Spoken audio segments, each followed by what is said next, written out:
ئێمە سەرەتا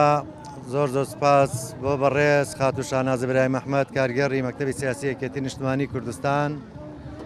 بۆ هاوکاری و پشتیوانیکردنی خەڵکی گوندی قەیتول کە ئەرکی تێچوونی تێکەڵە و چاکردنی جادەی سەرەکی ناو گوندی قەیتول کە لەسەر جادە قیرەکۆ بۆ کۆتایی ئاوایی کە کۆتایی پێدێت کە بەڕاستی ئەو جادەیە لە زستانە ئەبوو بە قڕولیتەیە کە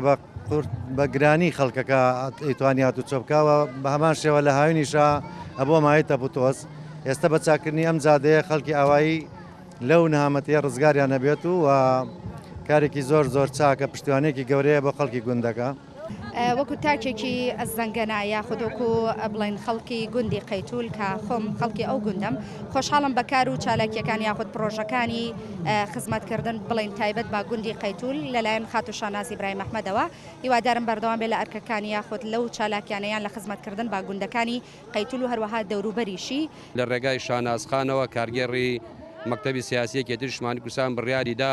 گوندی قەیتول ناو دیەکە تێکەڵەی بکە هەموو ناو کۆڵانەکانی گوندی قەیتول لە ئەستۆی خۆی تێکەڵە بکە و ئەوە هەواڵێکی خۆش و بۆ قەیتولەکان و نەوەی ئەنفالەکان کە هەمیشە شانازخان و یەکێتی نیشتیمانی کوردستان ئێمەیان لەبیرە و ناوچەکەیان لەبیرە هیوادارم پرۆژەی زیاترمان بۆ بکەن بەڵێناندا